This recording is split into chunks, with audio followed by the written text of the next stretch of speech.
नगीन, नगीन जल्दी आ जाओ ना यार, देर हो रही है भाई। नगीन आ भी जाओ, किधर रह गई हो? ये लीजिए। Thank you. आज शाम को जल्दी आ जाएंगे ना आप? क्यों, आज शाम को ऐसा क्या है कि जल्दी आ जाओ ना? आपको याद नहीं कि आज क्या है? क्या है आज? आपको वाकई याद नहीं कि आज हमारे... एक मिनट यार, देखा ऑफिस से कॉल आ गई है, देर हो गई है। हेलो। जी जी जी, बिल्कुल मैं आधे घंटे में पहुंच रहा हूँ। नहीं नहीं, इतना पैनिक करने की जरूरत नहीं है। आई नो इंपॉर्टेंट मीटिंग है। सारी रात पॉइंटर्स बनाकर आया हूँ, मेरे टेबल पर पड़े हैं। जी हाँ, देखा है आपने? वो पॉइंटर्स उठाइए और एक मिनट, कोट ला दो मेरा। पॉइंटर्स उठाइए और मेरे टेबल पे से पॉइंटर्स उठाकर कॉन्फ्रेंस रूम में ले जाइए। जी हाँ जी, बिल्कुल ठीक है। ऐसा करें कि वो पॉइंटर्स सारों को एक्सप्लेन कर दें इससे पहले कि मैं आऊं और सब डम ब्लैंक बैठे हों। नहीं नहीं नहीं नहीं नहीं, नहीं।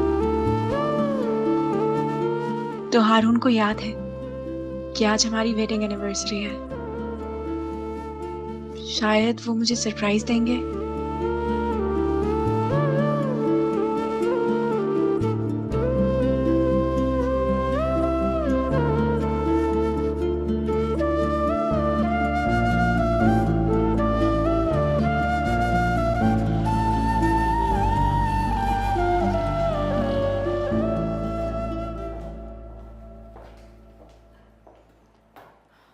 तुम बिजी हो? हाय। हाँ यार, आज बहुत काम है, क्या करूं? मैं हेल्प कर दूं? मेरी हेल्प? हाँ तुम कर सकती हो। प्लीज तुम मुझे एक फेवर दे दो। सुल्तान साहब के जो इंटरव्यू के पॉइंटर्स है ना, वो उनके टेबल तक पहुंचाने। और सुनो, आज का इवेंट जो है वो तुम्हें कंडक्ट करना होगा मेरे बगैर। अब मुझे घर जल्दी जाना, क्यों? क्योंकि आज मेरी वेडिंग एनिवर्सरी है। ओह, कंग्रेचुलेशंस। Thank you. अच्छा सुनो, मैं तो अब घर के लिए निकल रहा हूँ, तुम इवेंट पे चली जाओगी ना? Okay, see you. Bye bye.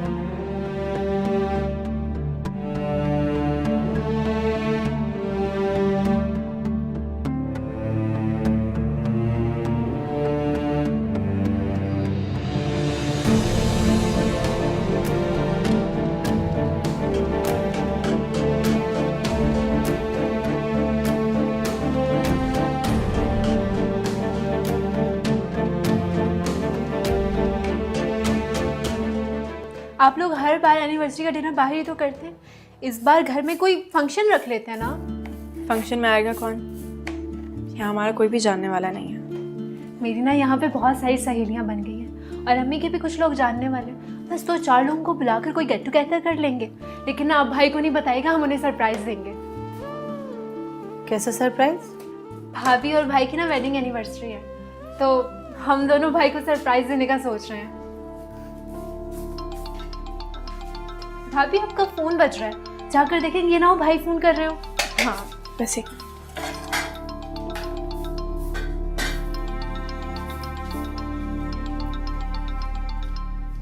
बन गई तुम भाभी की चमची फिर से? मुझे ना भाई ने बोला है भाभी का ख्याल रखते हो, वरना आजकल तो मेरा भाभी से बात करने का दिल नहीं चाहता। हाँ, तो किसका दिल चाहेगा बात करने का? बात पे काटती है। सही कह रही हैं आप, दौरे पड़ते हैं इन्हें। लेकिन आप परेशानी हो, एक बच्चा होगा ना, ठीक हो जाएंगे। अच्छा, मैंने बड़ी मुश्किलों से भाभी का मूड ठीक किया। अब कोई ऐसी वैसी बात करके आप उनका मूड नहीं खराब कर दीजिएगा प्लीज। हाय। सर, ये आपकी कंप्लीट स्पीच की कॉपी है, ये साथ उसके पॉइंटर्स हैं सर। और सर ये सारे गेस्ट लिस्ट है जो कि हमारे हाई प्रोफाइल पॉलिटिशियंस और ब्यूरोक्रेट्स की। तो ये फाइल की कॉपी मैंने रमशा से शेयर कर ली है, वो आपको इवेंट पर ज्वाइन कर लेगी। क्योंकि कि तुम कहाँ जा रहे हो? सर मुझे आज घर ज़रा जल्दी जाना था। क्यों, इज एवरीथिंग ऑलराइट? जी सर, सब ठीक है। आज दरअसल आज मेरी वेडिंग एनिवर्सरी है सर।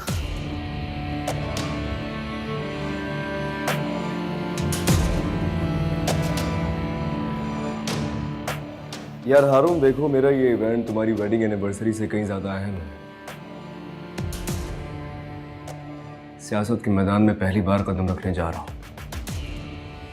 अगर मेरा अपना चैनल ही मुझे कवरेज नहीं देगा तो मैं तो नहीं सर, ऐसी तो कोई बात नहीं है। आपका चैनल आपको कवरेज क्यों नहीं देगा? और इसकी सारी तैयारी मैंने कर ली है, मुझे अंदाज़ा है। इसीलिए तो पिछले 1 हफ्ते से मैं लेट तक रुक रहा था सर। तो ठीक है, फिर तुम कल ऑफ कर लेना, लेकिन आज का इवेंट तुम ही कवर करोगे। मिस रमशा तुम्हारे साथ जाएंगी तुम्हारी हेल्प करने के लिए। अपनी मिसेस से सॉरी कह देना मेरी तरफ से।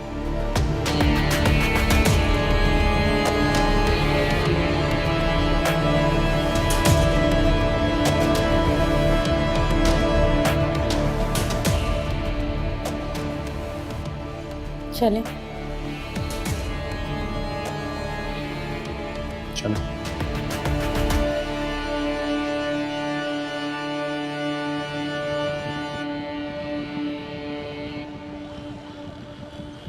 कम से कम आज के दिन तो सुल्तान साहब को ऐसा नहीं करना चाहिए था। इतने लोग तो होंगे वहाँ, हम लोग सब इवेंट कवर कर लेते। पता नहीं उन्होंने ऐसा क्यों किया। असल में सुल्तान साहब का कसूर नहीं है। समझते हैं कि जो काम मैं कर सकता हूँ वो कोई और नहीं कर सकता। बहुत भरोसा करते हैं मुझ पर, इसलिए शायद उन्होंने कहा कि मैं ज़रूर आऊँ। ओह, तुमने अपनी वेडिंग एनिवर्सरी के लिए कोई पार्टी अरेंज की थी आज? नहीं, मैंने तो कोई अरेंजमेंट नहीं किया। हाँ, मुझे लगता है कि नगीन ने कुछ अरेंजमेंट्स किए होंगे।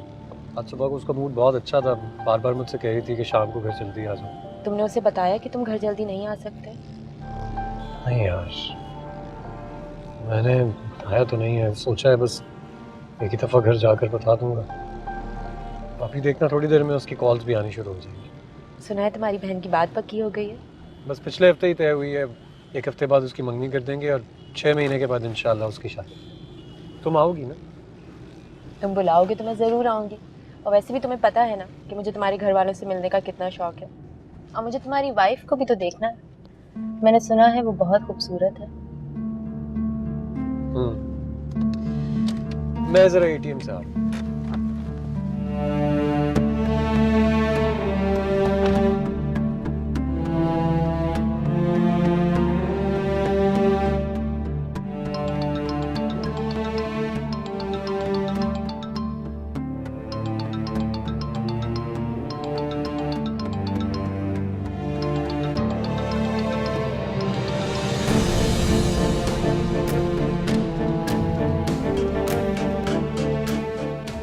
सारे मेहमान आ गए, मैंने टेबल भी सेट कर दिया। भाई कब आएंगे?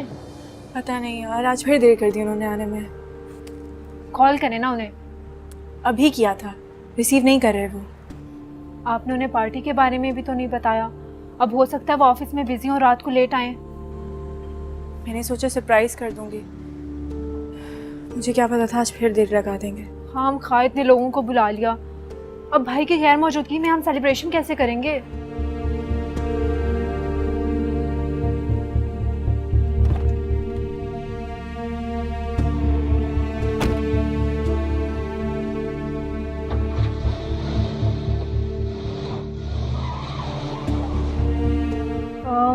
ऑफिस में फोन करें।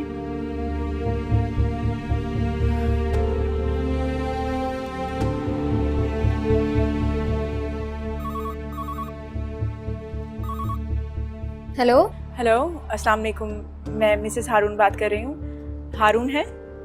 जी, हारून साहब तो ऑफिस में नहीं है, वो अभी अभी रिमशा मैम के साथ किसी पार्टी में गए हैं।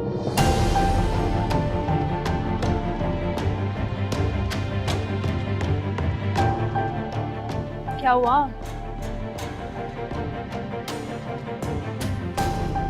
कुछ नहीं, चलो केक कट करते हैं और खाना सर्व करते हैं। अभी लोग क्या कहेंगे?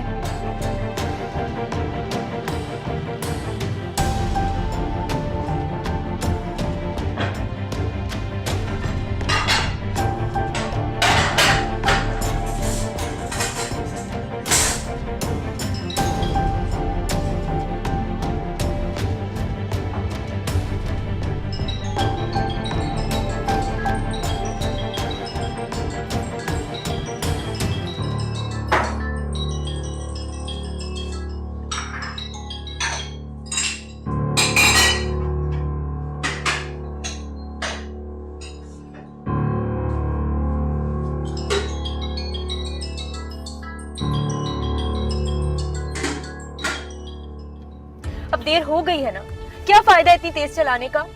तुम एक काम करो, तुम घर जाके उससे माफी मांगना, बल्कि नहीं उसके पैर पड़ जाना तुम। God sakes, क्या बातें कर रही हो ये? देखो मुझे टेंशन हो रही है, वो मेरा फोन क्यों नहीं सुन रही है? मुझे बहुत हैरत हो रही है तुम्हें इस तरह से अपनी बीवी से डरता देखकर। मैं उससे नहीं डरता हूँ, मैं उसकी नाराजगी से डरता हूँ। मेरी नाराजगी की तो तुमने कभी इस तरह परवाह नहीं की थी। हारून, तुम्हें मुझसे सच में मोहब्बत थी या वो सब एक दिखावा था? मैंने तुमसे बहुत मोहब्बत की थी और तुम ही मुझे बीच रास्ते में छोड़ के चली गई थी, याद है तुम्हें? सॉरी हारून, तुम मुझसे नाराज हो गए। इन सब बातों का कोई फायदा नहीं। तुम अच्छी तरह जानती हो मैं तुमसे प्यार करता था, लेकिन तुम्हारे जाने के बाद तुम्हारी जगह नगीन ने ली। और अगर मैं तुमसे ये कहूँ कि जितनी मोहब्बत मैंने तुमसे की थी उससे कई ज्यादा मोहब्बत मैं नगीन से करता हूँ तो मैं गलत नहीं कहूँगा। नगीन के मेरी जिंदगी में आने के बाद मुझे इस बात का अंदाजा हो गया था कि अल्लाह जो भी करता है हमारी बेहतरी के लिए ही करता है। हम दोनों वैसे भी एक दूसरे के लिए नहीं बने थे।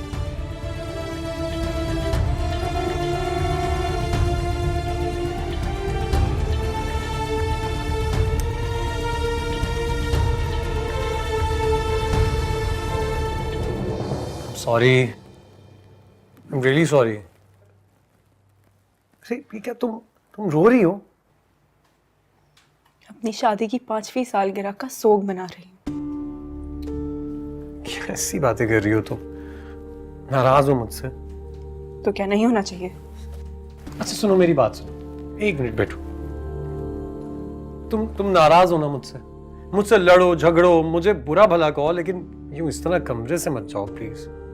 मैं जानता हूँ आज मेरे से गलती हो गई, मुझे ऑफिस से जल्दी आ जाना चाहिए था, लेकिन मैं क्या करूँ, काम बहुत ज्यादा था। आप जानते हैं कि आपकी वजह से मुझे कितनी शर्मिंदगी उठाना पड़ी। अगर नहीं आ सकते थे, बिजी थे, तो बता देते, मैं अरेंजमेंट्स ना करती। सारे मेहमान खाना खाए बगैर गए। इसमें मेरा क्या कसूर है? मुझे तो नहीं पता था ना कि तुमने इतना अरेंजमेंट किया हुआ, और अगर कर भी रही थी तो एटलीस्ट मुझे कॉल करके बता देती, मैं उसके हिसाब से कोऑर्डिनेट करता। की थी कॉल, आपने रिसीव नहीं की। फिर आपके ऑफिस में भी कॉल की थी, तो पता चला आप रमशा के साथ कहीं बाहर गए। हाँ तो मैं उसके साथ कहीं घूमने फिरने नहीं गया था, ऑफिशियल मीटिंग थी, वहां गया हुआ था। अच्छा ना चलो, आई एम रियली सॉरी, आज के दिन लड़ाई झगड़ा नहीं करना। मैं जानता हूँ मुझे ऑफिस से जल्दी आ जाना चाहिए था, देर हो गई, अब दोबारा ऐसा नहीं होगा। लेकिन इसका मतलब ये नहीं है कि मैं भूल गया था हमारी वेडिंग एनिवर्सरी। इनफैक्ट मैंने तुम्हारे लिए सरप्राइज गिफ्ट भी लिया। यकीन नहीं आ रहा ना तुम्हें? एक मिनट, अभी मैं अपने आप को सही साबित करने वाला हूं। पे तो रखी थी मैंने। अरे तुम्हारे लिए रिंग ली थी, कहां चली गई? क्या हुआ, गायब हो गई कहीं? पता नहीं, मैं कहीं गिर तो नहीं गई मुझसे, मुझे नहीं पता चल रहा कहां गई। कहीं गलती से रमशा को तो नहीं पहना दी? क्या ये क्या कह रही हो तुम? मैं तुम्हारे लिए खरीदी हुई रिंग रमशा को क्यों दूंगा? सारा दिन उसके साथ थे, तो रिंग भी उसी को पहनाई होगी ना। बस अब बहुत हो गया, तुम मेरे सब्र का इम्तिहान ले रही हो नगीन। मैं तुमसे प्यार करता हूं इसीलिए तुम्हें कुछ नहीं कहता, लेकिन इसका मतलब ये नहीं है कि तुम्हारे मुंह में जो आए तुम बोल दो। और वैसे भी मैं आजकल देख रहा हूं कि तुम्हारा रवैया बहुत बदल गया है, एटीट्यूड चेंज हो गया है तुम्हारा मेरे साथ, और मुझे इस तरह के रवैये में बात सुनना बिल्कुल पसंद नहीं है, समझी तुम? मैं भी आपके इस रवैये की आदी नहीं हूँ। किया क्या है मैंने यार? देर से खुद आते हैं और इल्जाम मुझे देते हैं। गलती मुझसे ही हुई है जब मैंने हमारी शादी की सालगिरह सेलिब्रेट करने का सोचा। जिस शख्स को अपनी बीवी की कॉल रिसीव करने का टाइम नहीं है, वो शादी की सालगिरह क्या याद रखेगा? नगीन, नगीन!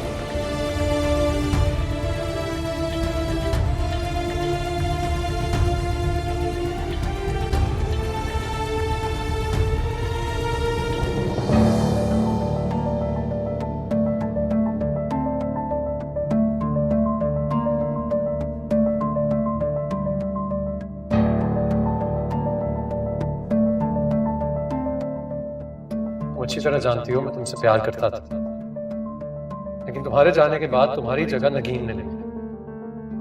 और जितनी मोहब्बत मैं तुमसे करता था अगर मैं ये कहूँ कि उससे कई ज्यादा मोहब्बत में नगीन से करता हूँ तो मैं गलत नहीं कहूँगा। नगीन के मेरी जिंदगी में आने के बाद मुझे इस बात का अंदाजा हो गया था कि अल्लाह जो भी करता है हमारी बेहतरी के लिए ही करता है। हम दोनों वैसे भी एक दूसरे के लिए नहीं बनते।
Excuse me. एक्सक्यूज मी जी, खाना खाया आपने? कुछ और चाहिए आपको? नहीं, किसी चीज़ की ज़रूरत नहीं है। मैं यहाँ सिर्फ आपको देखने आई थी। हारून से बहुत तारीफ़ें सुनी है मैंने आपकी, लेकिन जितनी तारीफ़ें वो आपकी करता है ना, आप उससे बहुत ज़्यादा खूबसूरत हैं। Thank you. शादी के बाद मैं अक्सर सोचती थी कि ऐसा क्या हुआ जो हारून ने मेरी मोहब्बत को भुला के शादी कर ली। इस बात का जवाब मुझे आज मिल गया है, आपसे मिलकर। आप भी बहुत अच्छी हैं। इनफैक्ट हारून अक्सर आपकी बात ही करता था मुझसे। यकीनन बुरे अल्फाज में ही याद करता होगा। अरे नहीं, हारून जैसा शख्स तो कभी किसी की बुराई कर ही नहीं सकता। हाँ, इतना तो मैं भी अच्छी तरह जानती हूँ। 3 साल का रिश्ता था ना हमारा।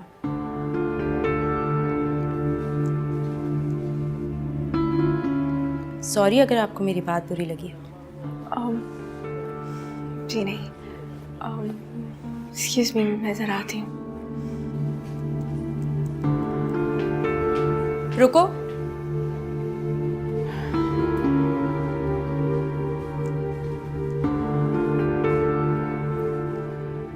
मुझे ऐसा लगता है जैसे मैंने आपको पहले भी कहीं देखा है, शायद टीवी पे किसी टॉक शो में।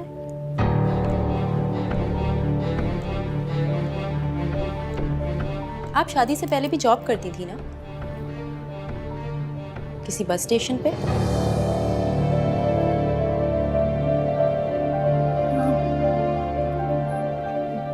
जी नहीं, मैं सिर्फ हारून के दफ्तर में ही जॉब करती थी और कहीं नहीं। आपको शायद कोई गलत फहमी हुई होगी। जी जी, मैं भी यही सोच रही थी। कि आप जैसी मासूम और घरेलू लड़की टीवी पे इतना कॉन्फिडेंटली कैसे बोल सकती है। वैसे हैरत की बात नहीं है, उस लड़की की शक्ल आपसे बहुत मिलती है। एक्सक्यूज मी, मैं ज़रा इंतज़ामात देख लूँ।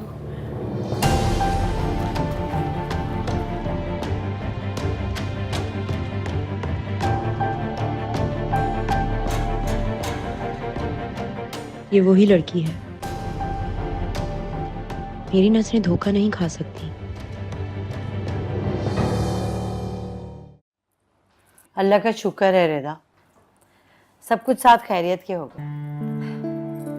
सुल्तान साहब ने पूरे 5 लाख रुपए और सोने का सेट दिया। अल्लाह भला करे, केटरिंग का भी सारा बंदोबस्त उन्होंने ही किया था। भाई खाना बहुत शानदार था, सारे मेहमान बड़ी खुशी खुशी गए हैं। हाँ, यहाँ से तो सब खुशी खुशी ही गए होंगे, लेकिन जाते ही बातें की होंगी कि लड़के का कोई खानदान ही नहीं है। हाँ भाई, इस मामले में तो मैं हूँ बदनसीब। बहू मिली तो वो ऐसी यतीम और बेसहारा, उसके किसी रिश्तेदार का पता ही नहीं है। और दामाद मिला तो वो ऐसा कि पूरी दुनिया में सुल्तान साहब के सिवा उसका कोई रिश्तेदार ही नहीं है। अम्मी, मुझे तो बहुत घबराहट हो रही है, कहीं आप लोगों ने जल्दबाजी में तो नहीं मेरा रिश्ता पक्का कर दिया। पागल हो गई हो क्या? मैं अपनी अकलौती बेटी की शादी ऐसे जल्दबाजी में बिना सोचे समझे कर दूंगी? हारून ने पूरी छानबीन करके तसल्ली करके रिश्ता तय किया था। और मेरी बात सुनो, तुम्हें कब से ये लड़की के खानदान और घर वालों की फिक्र पड़ गई? तुम तो खुद चाहती थी कि ऐसे लड़के से शादी हो जो अकेला हो। लगता है आपने फवाद की शक्ल नहीं देखी, वो बिल्कुल भी खुश नहीं था। ऐसे लग रहा था जैसे जबरदस्ती उसको मेरे साथ बिठाया हो किसी ने। ओफो भाई, अपनी भाभी की जबान बोलना बंद करो, इसलिए कि उसने ये फजूल के वसवसे तुम्हारे दिमाग में डाल दिया। अभी थोड़ी देर पहले तुम्हारे भाई से भी वो यही जिक्र कर रही थी। हाँ, तो कुछ गलत नहीं कह रही थी। भाभी और मेरे अलावा भी बहुत सारे लोगों ने ये बात नोटिस की है। वहम का कोई इलाज नहीं है भाई।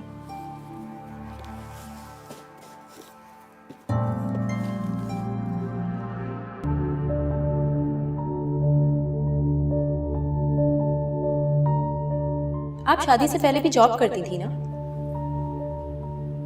किसी बस स्टेशन पे? मैं भी यही सोच रही थी कि आप जैसी मासूम और घरेलू लड़की टीवी पे इतना कॉन्फिडेंटली कैसे बोल सकती है। लेकिन बड़ी हैरत की बात नहीं, उस लड़की की शक्ल आपसे बहुत मिलती थी।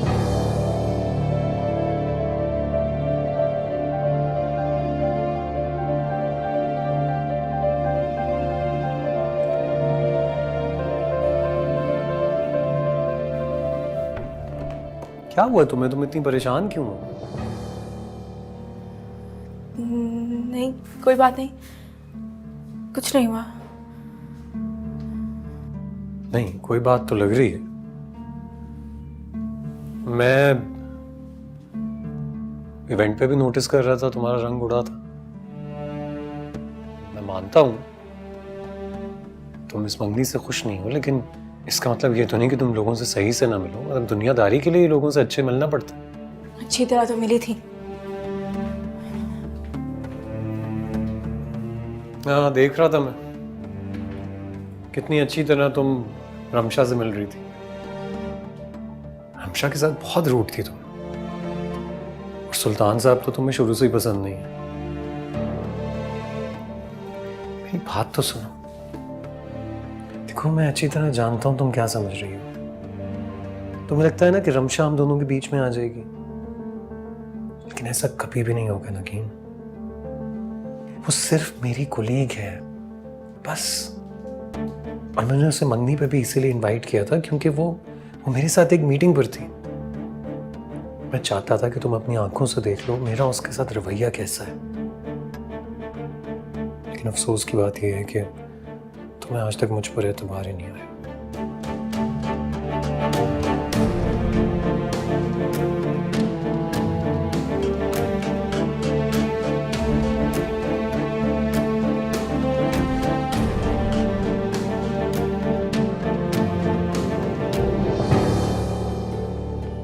आप शादी से पहले भी जॉब करती थी ना, किसी बस स्टेशन पे?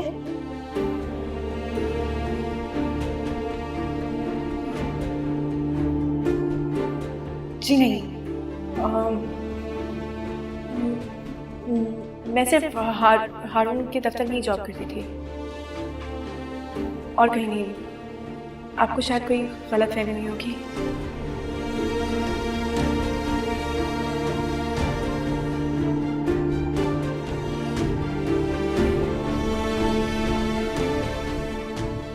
वैसे हैरत की बात नहीं है, उस लड़की की शक्ल आपसे बहुत मिलती है। एक्सक्यूज मी, मैं ज़रा इंतज़ामात देख लूँ।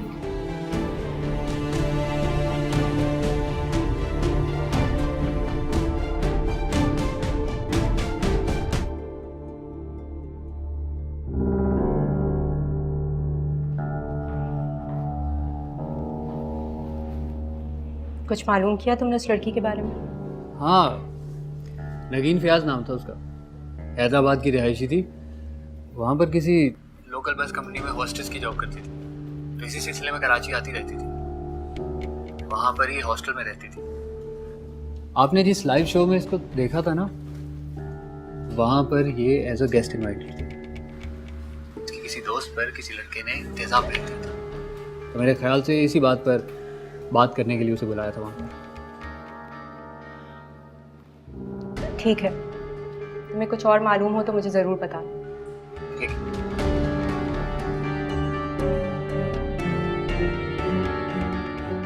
पता है, जब मैं उसको कहता हूँ ना मेरे लिए भिंडी बनाओ तो बहुत गुस्सा करती है। बहुत मुश्किल लगती है उसे भिंडी बनाना। तुम और नगीन पहली बार कहाँ मिले थे? मैं और नगीन पहली बार ट्रेन स्टेशन पे मिले थे। और पता है, उसके बाद इत्तेफाकन जिस दफ्तर में मैं काम करता था वो भी वहीं आ गई। बस अल्लाह ने ऐसे ही मिलवाना था हमें, तो मिलवा दिया। तो फिर तो तुम नगीन की फैमिली और उसकी पिछली ज़िंदगी के बारे में कुछ भी नहीं जानते होगे। यार तमशा, लगता है तुम मुझे अभी तक नहीं जानती हो। तुम्हें पता है मुझे माजी वाजी से कुछ लेना देना नहीं होता यार। जितना जानना था वो पता है। मैं हैदराबाद में पैदा हुई, वहीं पली बड़ी। एक बहन है उसकी शादी हो चुकी है, कभी मिलने आ जाती है। बाकी माजी का मैंने क्या करना है। तो फिर तो तुम ये भी नहीं जानते होगे कि वो बस होस्टेस की जॉब करती थी। अच्छा, ये तुम क्या कह रही हो? मैं उसे देखते ही पहचान गई थी। नगीन फयाज नाम है ना उसका? हाँ, लेकिन तुम्हें याद है आज से चंद साल पहले कराची के एक बस स्टेशन पर एक बस होस्टेस के ऊपर तेजाब फेंका गया था। नगीन उसकी कुलीग और बहुत अच्छी दोस्त थी। एक मिनट, ये तुम उसी इंसिडेंट की बात कर रही हो जिस पे तुम और फरवा गए थे उसकी कवरेज के लिए? हम वहाँ विक्टिम के घर गए थे इस इंसिडेंट की कवरेज करने के लिए, और वहीं पे मैंने उसे पहली बार देखा था। उसे याद नहीं होगा, बहुत सारे रिपोर्टर्स आए हुए थे वहाँ पे, लेकिन मुझे अच्छी तरह याद है। और फिर अगले ही दिन मैंने उसे एक टॉक शो पे फीमेल हरासमेंट के इशू पे बात करते हुए देखा था। नहीं, इसका मतलब है तुम्हें गलत फहमी हो रही है, क्योंकि तुम अभी नगीन को अच्छी तरह जानती नहीं हो ना। नगीन बहुत मासूम सी, बहुत खामोश सी है, बहुत रिजर्व्ड रहती है। वो तो किसी के मामले में मुझे अच्छी तरह पता था कि तुम मेरी बात पे यकीन नहीं करोगे। एक मिनट,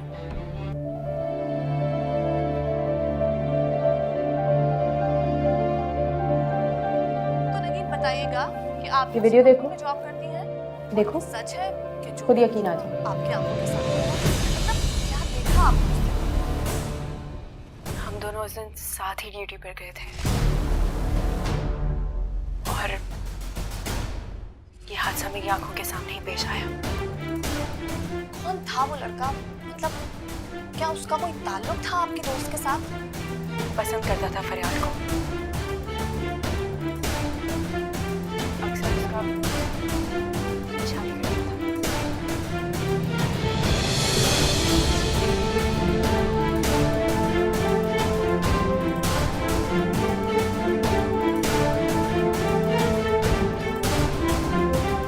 तो फिर तो तुम ये भी नहीं जानते होगे कि वो बस होस्टेस की जॉब करती थी। हम दोनों उस दिन साथ ही ड्यूटी पर गए थे और ये हादसा मेरी आंखों के सामने ही पेश आया। हम वहाँ विक्टिम के घर गए थे इस इंसिडेंट की कवरेज करने के लिए, और वहीं पे मैंने उसे पहली बार देखा। उसे याद नहीं होगा, बहुत सारे रिपोर्टर्स आए हुए थे वहाँ पे, लेकिन मुझे अच्छी तरह याद है। और फिर अगले ही दिन मैंने उसे एक टॉक शो पे फीमेल हरासमेंट के इशू पे बात करते हुए देखा। ये क्या किया तुमने? नगीन की जॉब के बारे में बताने की क्या जरूरत थी हारून को? सर, मैंने एकदम से हारून को देखा था, मैं हैरान रह गई, इसीलिए मैंने उसे वो वीडियो दिखा दी। कौन सी वीडियो दिखा? सर, नगीन एक टॉक शो में गई थी, वहाँ उसने फीमेल हरासमेंट के बारे में बात की थी। वो वीडियो काफ़ी वायरल हुई, लेकिन हारून की नज़र से नहीं गुजरी, इसीलिए मैंने उसे वो वीडियो दिखाई। यहाँ तुम्हें जिस मकसद के लिए बुलाया गया सिर्फ उस पर ध्यान दो। तुम्हें मैंने जॉब पे इसलिए रखा था कि तुम हारून की पहली मोहब्बत थी। मुझे लगा तुम उसको आसानी से कायल कर लोगी, लेकिन तुम भी नाकाम हो गई। नगीन को हारून की ज़िंदगी से निकालना इतना आसान नहीं। इसी वजह से मैंने हारून को नगीन के माजी के बारे में बताया था, ताकि वो उससे बदगुमान हो सके। लेकिन हारून को नगीन की जॉब के बारे में कुछ पता ही नहीं, वो तो हैरान रह गया। मगर मुझे पूरा यकीन है सर, इस बात को लेके इन दोनों के बीच में तनाव जरूर पैदा हो। 1 मिनट, तुम नगीन के माजी के बारे में क्या जानती हो? वही जो मैंने आपको बताया सर। एक बात पूछूं मैं आपसे सर, आप नगीन को कब से और कैसे जानते हैं?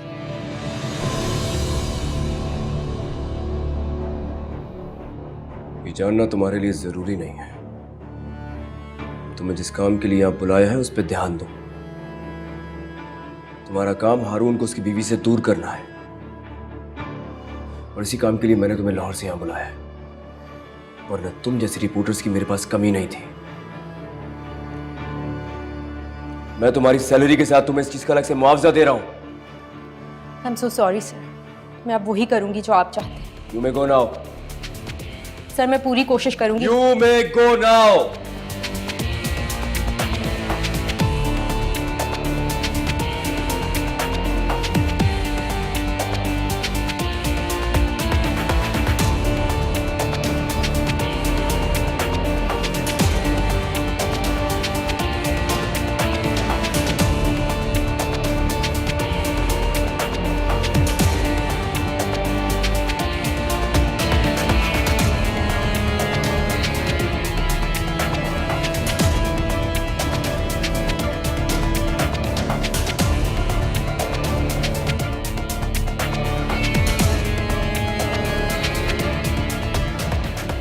इतने अमीर और हैंडसम मर्द को भला खूबसूरत लड़कियों की क्या कमी होगी? फिर नगीन ही क्यों? कहीं माजी में इन दोनों का नहीं।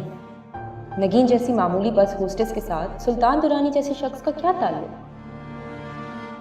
ऐसा हो ही नहीं सकता। लेकिन वो इसकी मोहब्बत में गिरफ्तार कैसे हुआ? हारून के घर पर ही पहली बार देखा होगा उसने उसको। हाँ, यही हुआ होगा।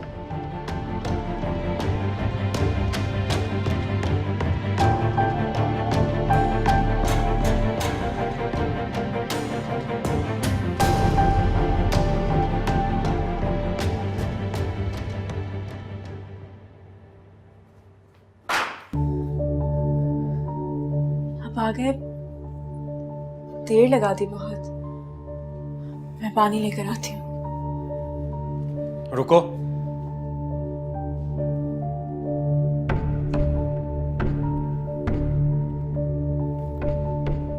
कुछ पूछना था मुझे तुमसे। जी कहें। बस होस्टेस की जॉब करती थी।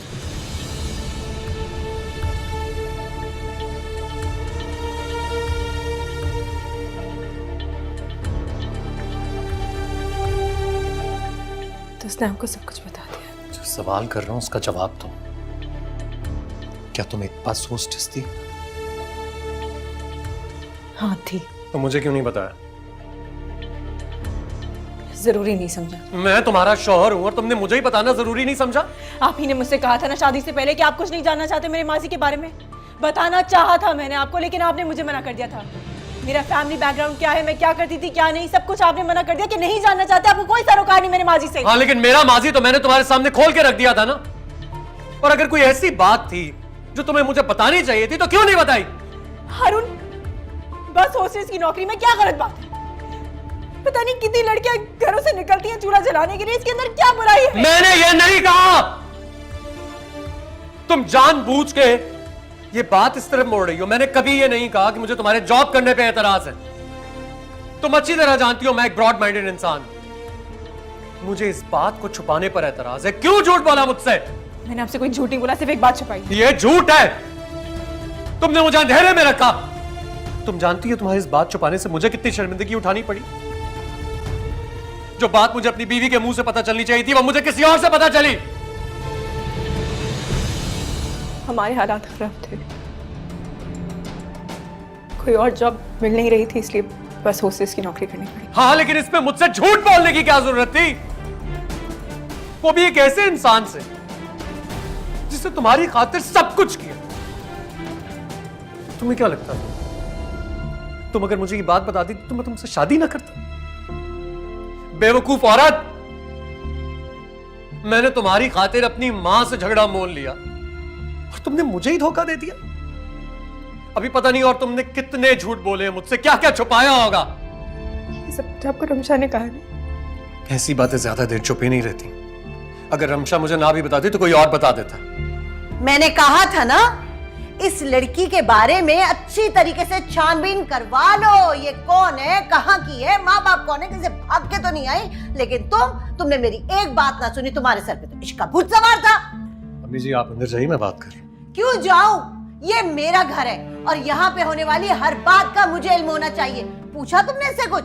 बताया इसने कि ये कौन है, कहाँ से आई है, माँ बाप कौन है इसके? अम्मी जी मैंने आपसे कहा ना मैं बात कर रहा हूं, आप जाइए। सुनो, तुम बस में खाना देती थी लोगों को, वेटर थी। अम्मी ऐसी कोई बात नहीं, आप अंदर जाइए। नहीं जाऊंगी। आप लोग मिलकर मुझे पागल कर देंगे। मैं ही चला जाता हूं यहां से।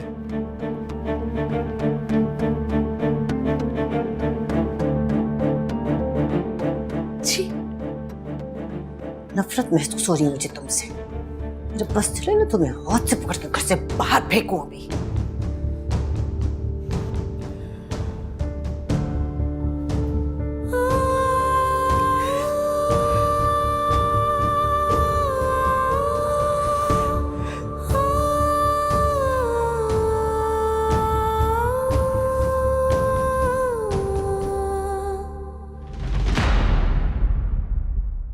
जला के दिल बुझा दिया